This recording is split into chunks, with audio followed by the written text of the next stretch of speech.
Hello there. This is Zach Henderson. You are listening to Henderson Performance Radio. I hope you're doing super well. We have another fantastically strong powerlifting athlete on the show. This time we are talking to Sarah Brenner. Sarah is a USAPL deadlift American record holder with 529 pounds, which is a part of a 1,245 pound total. She is also an official Girls Who Powerlift ambassador, and in this show, we get into her start, how she got discovered, quote unquote, in powerlifting, and what her training is looking like these days, and what is coming up in the future. So I hope you enjoy hearing this one with Miss Sarah Brenner. Alrighty, we are on the line with Miss Sarah Brenner. Sarah, how you doing? I'm doing well. How are you? Very good, very good. So obviously, you have kind of been off and on my radar, especially since last USAPL Nationals. Mm-hmm. And for anybody who may not be familiar with some of your training numbers and accolades, give us the quick and dirty on your powerlifting accomplishments.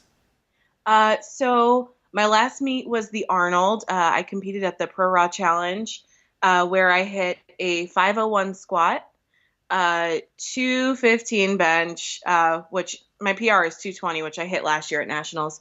So 215 bench, and then the big, the big hurrah was I set the American record, which is an unofficial IPF world record in the deadlift with 529. Holy cow. Now, how is that unofficial? Is it because it was at the Arnold's? Yeah, it's because the meet that I did was a USAPL meet and not an IPF meet. Oh, gotcha. Hmm. Gotcha. Bummer. Yeah, well, it happens. Well, you just got to do it again. Yeah, really. A couple more times. So, uh, kind of obviously going back for not exactly sure where the timeline is, but how long have you been quote unquote doing and training in powerlifting? So I used to run half marathons. I was not very good at it at all. Um, my body was not very much smaller than it is right now, so it took a really long time for me to run half marathons.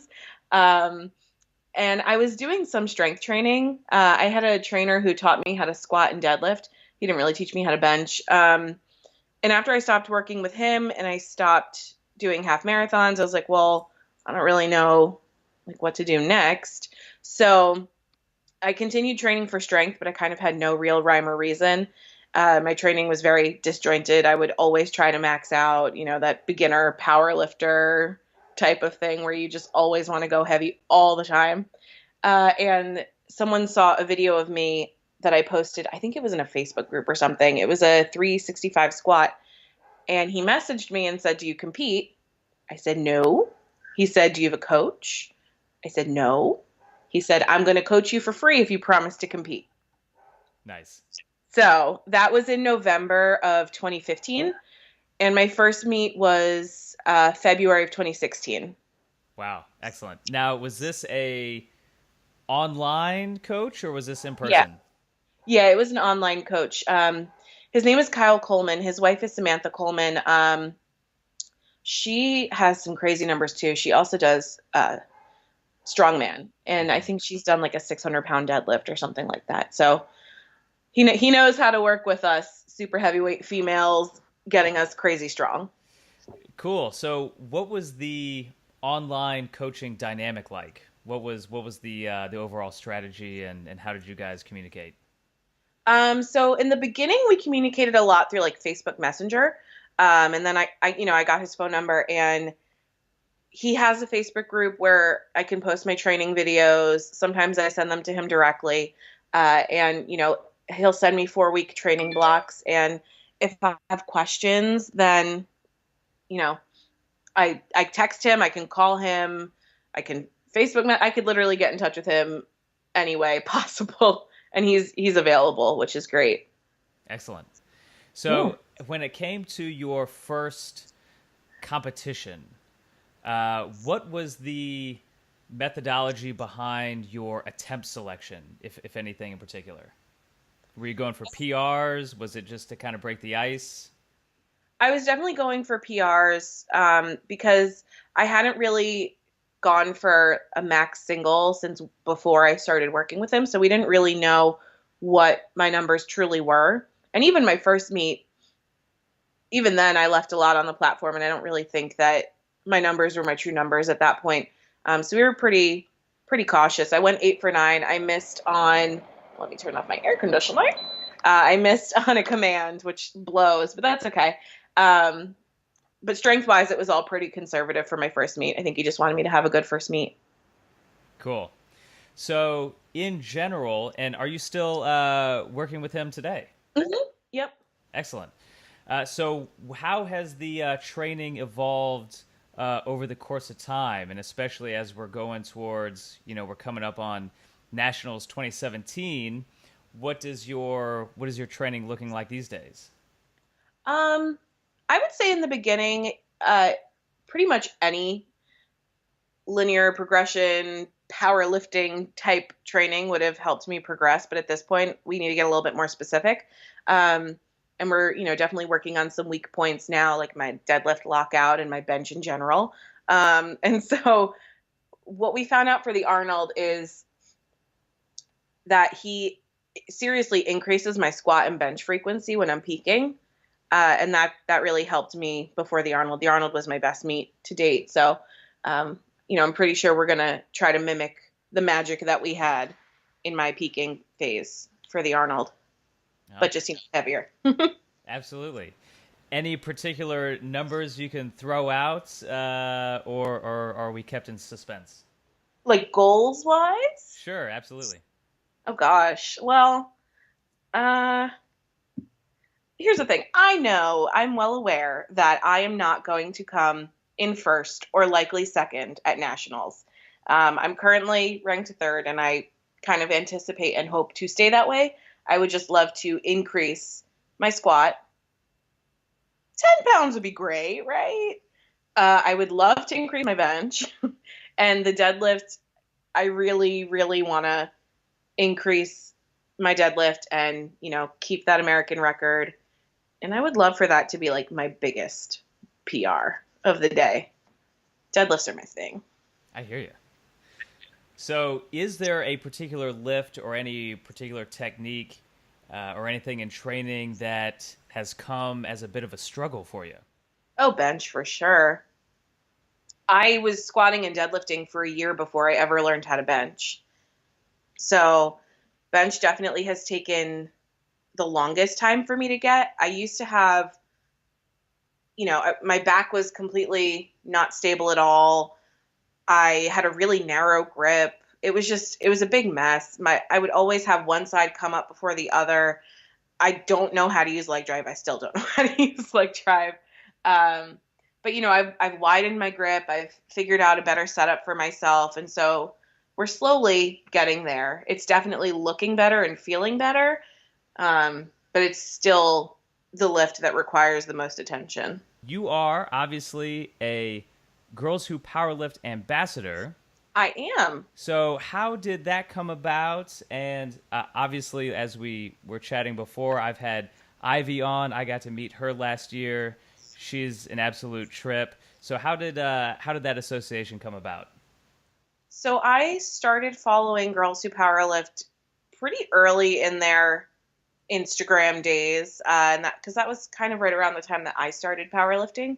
Um, and I bought a couple of their clothes, and I had messaged back and forth with, the quote moderator of Girls Who Powerlift, who I've obviously come to learn is Ivy, who's one of my dear friends now. And in August of last year, so it's been just over a year exactly, she messaged me and said, "Hey, I'd just like to open up lines of communication and see if you were interested in coming on as part of our team." And it's been great so far. It's been amazing. I love Girls Who Powerlift. I love everything that they stand for. I love everything that they do. I love their clothes. I love Corey and Ivy. So it's been a great fit. Were you able to go to the camp? Yes, I did. And It how was was that? amazing. It was so amazing. I went as one of the ambassadors to help Ivy. So I was there to basically just do whatever Ivy needed help with, whether it was cleaning up or checking people in or anything like that.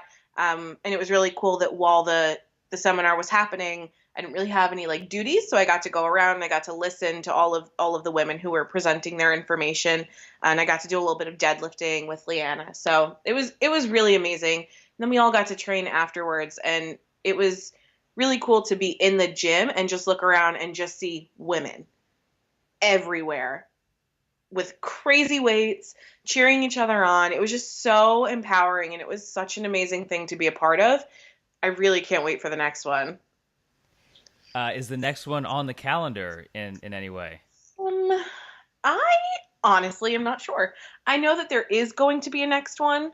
I don't know the details, but I know that I will be there. Absolutely. Well, let's see, Sarah. So I really do appreciate your time. Thanks for chatting. To kind of wrap up with a couple things here, some kind of tactical questions. One is, as it applies to getting prepared for a big lift, they say, Sarah, the bar is ready.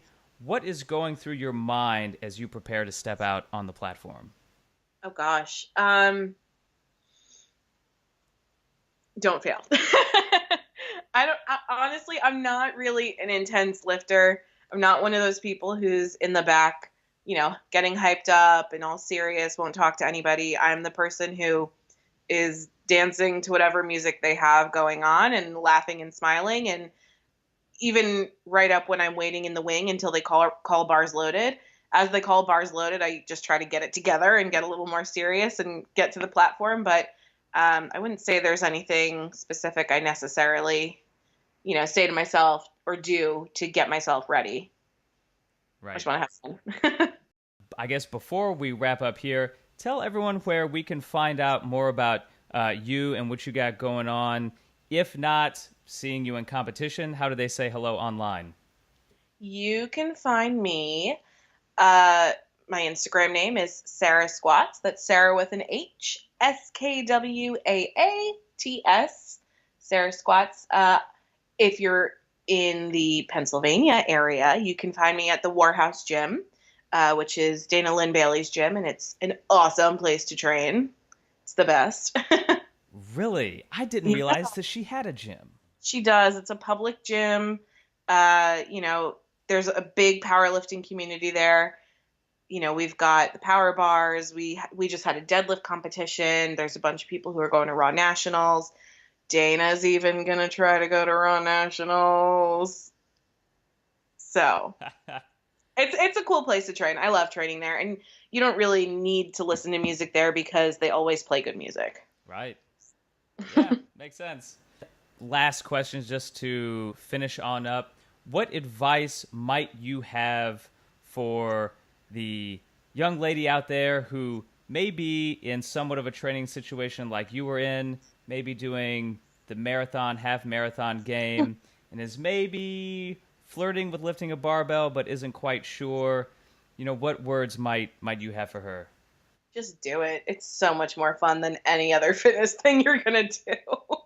Well, of course, I would have to agree, but I'm pretty biased. Yeah. Yeah. Awesome. Yeah, I would definitely say just do it. There's a lot of women who are afraid and, maybe think that their strength is not impressive, but any strength is impressive as long as you're trying. Absolutely. It's the journey. Yes. Cool. It's a marathon. Ironically enough, powerlifting is a marathon, depending on how you look at it. So the next time someone says that we don't do any endurance, tell them we got like the 30-year long game going for us. Well, cool thing. Sarah Brenner, again, thank you so much for taking the time to chat.